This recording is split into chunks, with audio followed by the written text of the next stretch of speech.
கர்த்தரே தேவன் என்று அறியுங்கள்.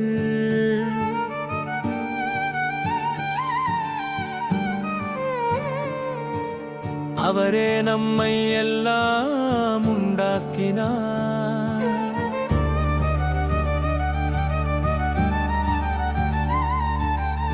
நாம் அவருடைய மக்கள், மேய்ச்சலின் நாடுகள். நாம் அவருடைய மக்கள், மேய்ச்சலின் நாடுகள்.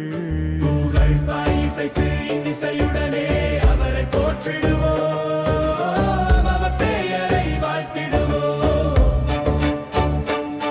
புகழ் இசைக்கு இன்னிசையுடனே அவரை போற்றிடுவோம், அவர் பெயரை வாழ்த்திடுவோம்.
இந்த ஞாயிற்றுக்கிழமை வந்தாலே போர் அடிக்குதே.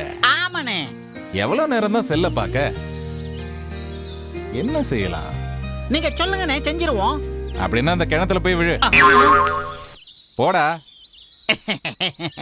கோவப்படாதீங்கண்ணே. இந்தா மணி வரா. என்ன மணி? வணக்கண்ணே. வணக்கம். என்னடா படு குஷியா வர? போன மாசம் நம்ம ஊருக்கு ஒரு ஊழியக்காரர் வந்தார்ல. ஆமா. அவரு இன்னைக்கு வந்திருக்காருண்ணே.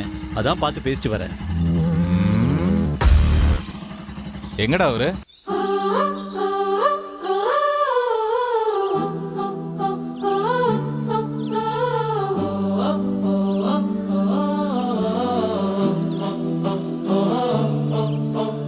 கர்த்தரே தேவன் என்று அறியுங்கள்,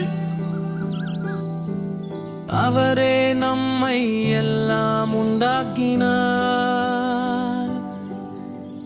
கர்த்தரே தேவன் என்று அறியுங்கள்,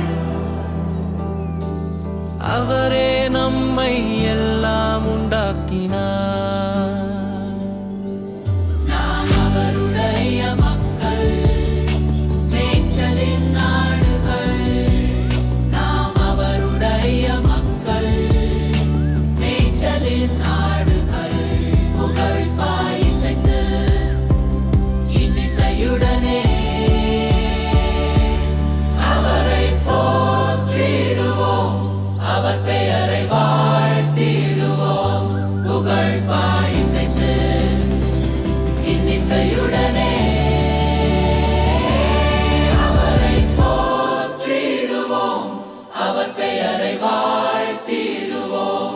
அவரு சூப்பரா ஆலோசனை கொடுக்கறாருண்ணே.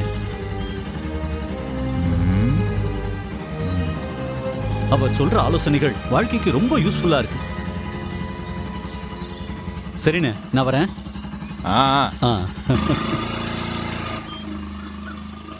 அந்த ஆளு ஆலோசனைங்கிற பேர்ல ஆளையும் மாத்திக்கிட்டு இருக்கான். என்ன பண்றது? நம்ம அண்ணன் கிட்ட தான் சொல்லணும். அண்ணன் எங்கடா இருப்பாரு? இப்பதான் வீட்டுக்கு போனாரு.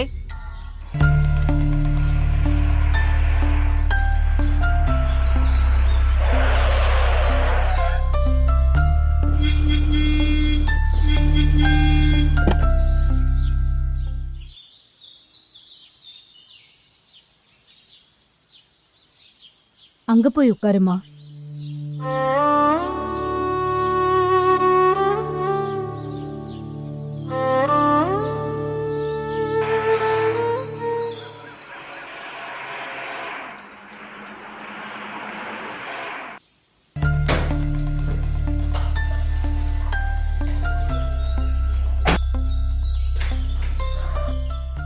போன காரியம் என்னாச்சு? ஓகே ஆயிருச்சு. இன்னைக்கு ஞாயிற்றுக்கிழமைங்கிறதால வீட்டுல தான் இருந்தாரு. சொல்ல வேண்டிய விஷயத்த சொல்லியாச்சு. பரவாயில்ல, காப்பி போடவா? அவங்க வீட்டுல தந்தாங்க, குடிச்சிட்டு தான் வரேன். அண்ணே. வணக்கண்ணே. வணக்கம் வணக்கம். வணக்கண்ணே. வாங்கடா தோழர்களா, உட்காருங்க. என்ன விஷயம்? போன மாசம் மத பிரச்சாரம் பண்ண வந்த ஆளே இன்னைக்கு வந்திருக்காருண்ணே. அவரோட பெரிய தொல்லையா இருக்குண்ணே. இங்க வரட்டும், 4 குடு கொடுங்க. நாமளே ஆளாளுக்கு ஒரு கடவுளை சொல்றாங்கன்னு ஒண்ணுமே வேண்டாம்னு இருக்கோம். எங்கடா வர அந்த ஆளு? நான் பார்த்துட்டு வரேனே.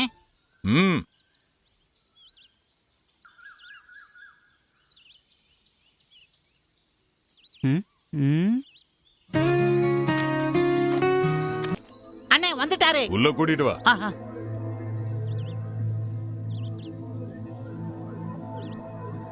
ஸ்தோத்திரங்க. இது என்னங்க அசிங்கமான ஒரு பொழப்பு? உங்களை கூப்பிட்டோமா? நாங்க உங்ககிட்ட கேட்டோமா? எதுக்கு இங்க வந்து மக்களை குழப்பறீங்க? நான் குழப்பலங்க, மனசை தெளிவாக்குறதுக்கு தான் பேசுறேன். நான் சொல்ற விஷயங்கள் மனுஷனோட மனசை தெளிவாக்கும். எங்க மனசு தெளிவாதான் இருக்கு. நீங்க எங்களை குழப்பாம இருந்தா சரி. ஏதாவது வேலைக்கு போய் சம்பாதிங்க. உழைச்சு சாப்பிடறத விட்டுட்டு அசிங்கமா. வேலையை பார்த்துக்கிட்டு தாமா இருக்கேன். லீவு நாட்கள்ல சும்மா இருக்கிற நேரத்துல தான் ஊழியம் பண்றேன். அதுவும் உங்க நல்லதுக்காக தான் பண்றேன். ஐயா, இன்னைக்கு மனுஷங்க எவ்வளவோ கஷ்டப்படுறாங்க. அத நினைங்க, சும்மா கடவுள் கத்திரிக்கான்ட்டு. மனுஷங்களை நினைக்க போய் தான் நான் உங்களை பார்க்க வந்திருக்கேன். ஐயா, மனுஷங்களுக்கு மீட்பு கொடுக்கத்தான் இயேசு உலகத்துக்கு வந்தாரு. இந்த உண்மையை தெரிஞ்சுக்கிட்டாங்கன்னா மனுஷங்க நல்ல வாழ்க்கை வாழ்வாங்க. அதாவது நீங்கெல்லாம் ஏசும்பீங்க, எங்களை பாவிகள்ம்பீங்க, நாங்க பண்றதெல்லாம் பாவம்பீங்க, பைபிள் படிங்கம்பீங்க. நல்லா யோசிச்சு பாருங்க, உங்க பைபிள் மனுஷங்களை மட்டும் தட்டுது. அந்த வார்த்தையை கேட்டா குற்ற உணர்வு தான் வருது. அப்படி இல்லைங்க, மனுஷனோட பாவத்துக்கு தண்டனை இருக்கு. அந்த தண்டனைய இயேசு ஏற்றுக்கொண்டு மனுஷங்களை மீட்டெடுத்துட்டாரு. சாபத்தை முறிச்சு நோய்களை குணமாக்கி மெய்யான விடுதலையை கொடுத்துட்டாரு. இதத்தான் பைபிள் சொல்லுது. இயேசுவின் பேரை சொன்னா பேய்கள் ஓடும், நோய்கள் தீரும், கட்டுகள் உடையும். இயேசுவின் நாமத்துல அவ்வளோ வல்லமா இருக்கு. அப்படியா?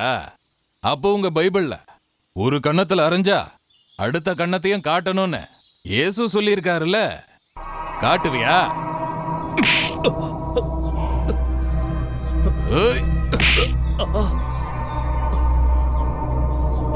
நல்லா அடிங்க, அடிச்சு துரத்துங்க. ஊரை விட்டு சனிய தொலையட்டும். பெரிய தொல்லை. அடிக்காதீங்க.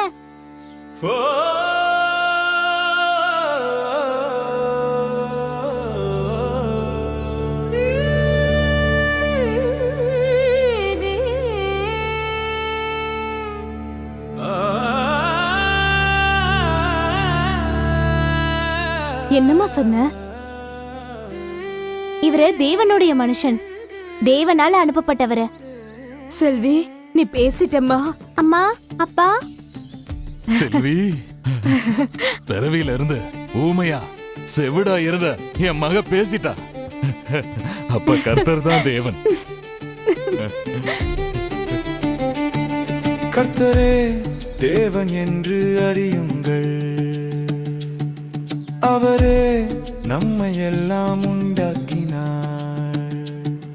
கர்த்தரே தேவன் என்று அறியுங்கள், அவரே நம்மை எல்லாம் உண்டாக்கினார்.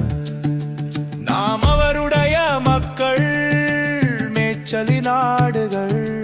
நாம் அவருடைய மக்கள், மேய்ச்சலின் ஆடுகள்.